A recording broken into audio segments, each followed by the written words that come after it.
Our top story now, Maryland Senator Chris Van Hollen taking matters into his own hands this morning as he works to bring Kilmar Abrego Garcia back to the United States. Right now, the senator is on a plane just left to El Salvador, where Abrego Garcia was mistakenly deported to. Yeah, 7 News' John Gonzalez is live for us at Dulles and was there when the senator arrived for the flight. And John, this all comes after the president of El Salvador and President Trump said they will not work to secure Abrego Garcia's return.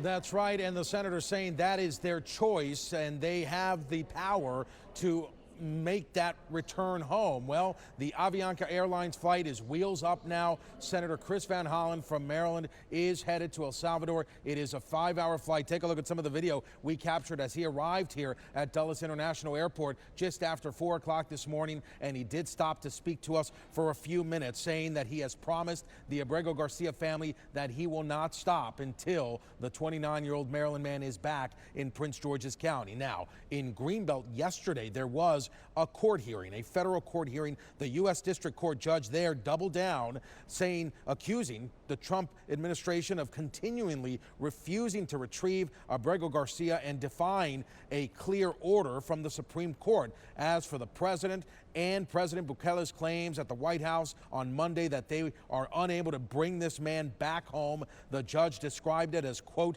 two very misguided ships passing in the night, adding what was discussed at the White House in the Oval Office on Monday was not in a courtroom and essentially has no merit. Now, before the hearing outside of the courthouse, dozens there in Greenbelt demonstrated. Advocates and faith leaders joined Abrego Garcia's wife, Jennifer Vasquez-Sura. She reiterated that she will keep fighting and asked her husband not to give up hope. Now, here's what Senator Van Hollen told us minutes before boarding that flight this morning.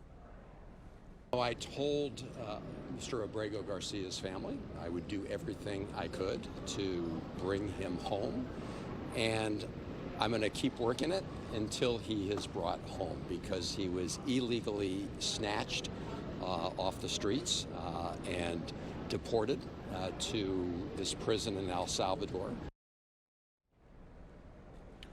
And the senator telling us that he also wants to spend some time inside that maximum security prison in the Central American nation with Abrego Garcia to tell him that everyone here, family and friends, are very concerned, and he wants to work on his release, returning him home. Now, that judge in Greenbelt has called for the testimony of government officials, including Robert Cerna, the acting field office director of ICE.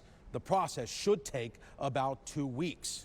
Reporting live at Dulles International Airport this morning, John Gonzalez, 7 News. John, thanks. Meantime, the White House is doubling down on its position against Abrego Garcia returning to the United States. If you ask me if I'm in favor of returning terrorists to the United States that are gang members that have, murdered and raped young women in this country, no, I'm not in favor of that at all. The Democrat and media outrage over the deportation of Abrego Garcia, an MS-13 El Salvadorian illegal alien criminal who is hiding in Maryland, has been nothing short of despicable. During Monday's Oval Office meeting, the president of El Salvador said he does not have the power to return Abrego Garcia to the U.S., and the Trump administration said the U.S. also has no say in his future. Well, this morning, a couple of House Democrats are asking the Committee on Oversight and Accountability to send them as an official delegation to El Salvador. Representatives Maxwell Frost and Robert Garcia want to check on Kilmar Abrego Garcia, but also on others being held in the prison. They sent this letter right here on your screen to the chair of that committee, saying they want to go as soon as possible and say they would welcome Republican members to join them. President Trump says he's looking for legal ways to send U.S. citizens to the prison in El Salvador. Listen to what he said in the Oval Office. We also have homegrown criminals that push people into subways, that hit elderly ladies on the back of the head with a baseball bat when they're not looking, that are absolute monsters. I'd like to include them in the group of people to get them out of the country.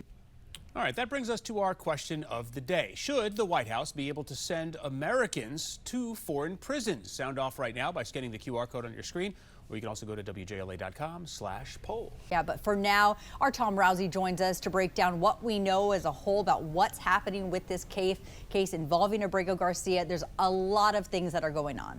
There are, and you heard strong words in that statement from the White House there. They're saying a lot publicly, but one thing we wanted to look into is what are they actually saying in court and court filings? So the White House officials, They're saying those strong words about Kilmar Abrego Garcia and his alleged membership in MS-13. Now, that's something his attorney and his wife completely deny, but White House officials, well, this is what they've said about him. The Democrat and media outrage over the deportation of Abrego Garcia, an MS-13 El Salvadorian illegal alien criminal who is hiding in Maryland, has been nothing short of despicable. Look into what is the Trump administration basing that accusation on. Well, in court documents, they point to an immigration judge's decision back in 2019 that Homeland Security had, quote, trustworthy evidence he was in MS-13, and they say that determination was upheld on appeal. Now, court filings indicate that the allegation of MS-13 membership was based on a confidential informant. However, back then, a different judge ruled that he should stay in the United States over fear of what would happen related to gangs if he went back to El Salvador. So different judges finding different things back then, Victoria. All right, thank you for that breakdown, Tom. And happening just hours ago, the Department of Homeland Security posted on X civil court filings that show Kilmar Abrego Garcia's wife once sought a domestic violence restraining order from him. The post goes on to say that Garcia, quote, had a history of violence and was not the upstanding Maryland man the media has portrayed him as. Now, it is important to note that this was not entered as evidence as to why he needed to be deported in the courtroom. And this morning, Attorney General Pam Bondi commented on the ongoing situation involving Abrego Garcia after she was asked about providing evidence to substantiate the claim that Abrego Garcia has ties to the MS-13 gang. And here's part of her response. He is not coming back to our country. President Bukele said he was not sending him back. That's the end of the story. If he wanted to send him back, we would give him a plane ride back. There was no situation ever where he was going to stay in this country. None. But he's from El Salvador, he's in El Salvador, and that's where the president plans on keeping him.